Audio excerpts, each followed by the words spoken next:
Israel America Iran युद्धाचा आजचा 8वा दिवस। हे युद्ध कमी होण्याऐवजी आणखीनच वाढताना दिसून येते। यामुळे या युद्धाचा परिणाम फळांच्या निर्यातीवर दिसून येत आहे। जलमार्गे निर्यात होणारा स्ट्रेट ऑफ हॉर्म्यूज हा भाग इराणच्या अखत्यारीत येत असल्याने इराणने या ठिकाणावरून कोणतीही जलवाहतूक करण्यासाठी बंदी घातल्यानं याचा परिणाम देशातील विविध निर्यातदारांवर झाला आहे। भारतातून अनेक फळे ही याच मार्गे निर्यात होत असल्याने याचे परिणाम आता बाजारावर दिसून येत आहेत। अनेक कंटेनर हे पोर्टवर अडकून पडले आहेत, तर काही कंटेनर हे रस्त्यातच अडकून पडलेत। फळं तसेच भाजीपाला हा नाशवंत असल्याने करोडो रुपयांचं नुकसान निर्यातदार तसेच शेतकऱ्यांचं होणार आहे। ऐन रमजान महिन्यात युद्ध सुरू असल्यानं हा परिणाम दिसून येतोय। हीच परिस्थिती जर राहिली तर निर्यातदार आणि शेतकरी यांचं आणखी मोठ्या प्रमाणात नुकसान होण्याची भीती व्यापारी वर्गाने वर्तवली आहे। हे अमेरिका, इस्रायल आणि इराणच्या वॉरमुळे फार मोठी गंभीर समस्या भारतापुढे उभी राहिलेली आहे। कारण आता रमजानचा महिना चालू आहे आणि रमजानच्या महिन्यामध्ये विशेषतः द्राक्ष, आंबा, डाळिंब, कलिंगड, पपैया, खरबुजा ह्या फळांना फार मोठ्या प्रमाणामध्ये मागणी असते।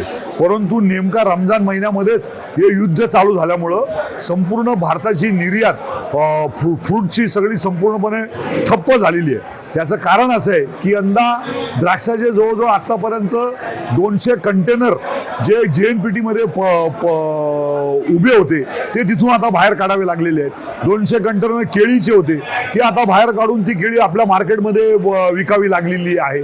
नंतर खरबूजा आहे, वॉटरमेलन आहे, कांदा आहे, ह्या संपूर्णची निर्यात जी आहे ती थांबलेली आहे। कारण स्ट्रेट ऑफ हॉर्मुज हा जो काही समुद्राचा जो प्रकार आहे त्याच्यामध्ये इराणचं वर्चस्व असल्यामुळं तिकडनं एकही शिप पास होत नाही आणि स्ट्रेट हॉर्मुज म्हणणं जवळजवळ गल्फमधल्या 8 देशांना माल सप्लाय होत असतं। यामध्ये कुवेत आहे, इराण आहे, नंतर तुमचं सौदी अरेबिया आहे, दुबई आहे, बहरीन आहे, मस्कत आहे। त्याच्यामुळं तिथं तो कंट्रोल झाल्यामुळं रस्त्यामध्ये सुद्धा जवळजवळ 400-500 कंटेनर हे अडकून पडलेले आहेत आणि त्याचा परिणाम असा झालेला आहे की सध्या द्राक्षाची निर्यात थांबलेली आहे, डाळिंबाची निर्यात थांबलेली आहे, केळीची निर्यात थांबलेली आहे, वॉटरमेलनची निर्यात थांबलेली आहे आणि विशेष म्हणजे आता येणाऱ्या 8-10 दिवसामध्ये आपल्या कोकणातल्या हापूस आंब्याची सुद्धा आवक फार मोठ्या प्रमाणामध्ये चालू होणार आहे आणि ती जर निर्यात जर तोपर्यंत चालू नाही झाली तर त्याचा परिणाम आंब्याच्या निर्यातीवरती फार मोठ्या प्रमाणामध्ये होणार आहे। कारण शेवटी यंदा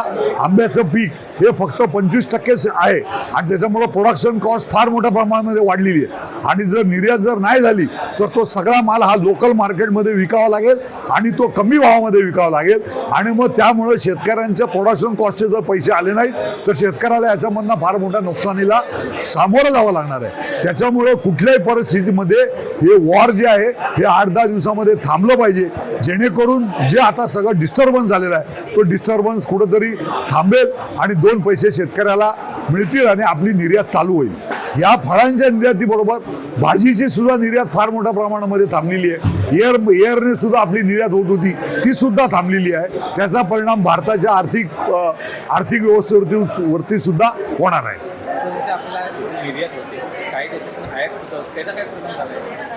कुठला आयात म्हणजे आता कसं आहे, गल्फमधनं आयात होणार म्हणजे इराणचे ॲपल आपल्याकडं फार मोठ्या प्रमाणामध्ये येत होते, नंतर इराणचं ड्रायफ्रूट फार मोठ्या प्रमाणामध्ये येत होता, गल्फमधनं खजूर फार मोठ्या प्रमाणात येत होतं। ते आता सगळं ती कंप्लीट आयात सगळी थांबलेली आहे। जशी आपली निर्यात थांबलेली आहे तशी तिकडनं जे येणारे प्रोडक्ट आहेत ती सुद्धा फार मोठ्या प्रमाणात आता इराणचे ॲपल, अफगाणिस्तानचे ॲपल जवळजवळ नाही म्हटलं तरी तिथं 200-300 कंटेनर ॲपलचे तिथल्या पोर्टवरती पडलेले आहेत। ॲपलच्या किमती फार मोठ्या प्रमाणामध्ये वाढलेल्या आहेत कारण आता ॲपलचा सप्लाय कमी झालेला आहे।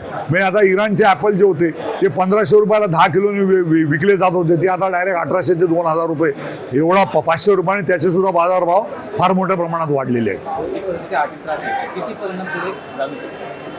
नाही, ही अशी जर परिस्थिती राहिली तर शेतकऱ्याचा आर्थिक कणा 100% मोडल्याशिवाय राहणार नाही, एवढी भयानक अवस्था होईल। माझं नाव संजय नारायण पानसरे, संचालक मुंबई कृषी उत्पन्न बाजार समिती आणि फळांचा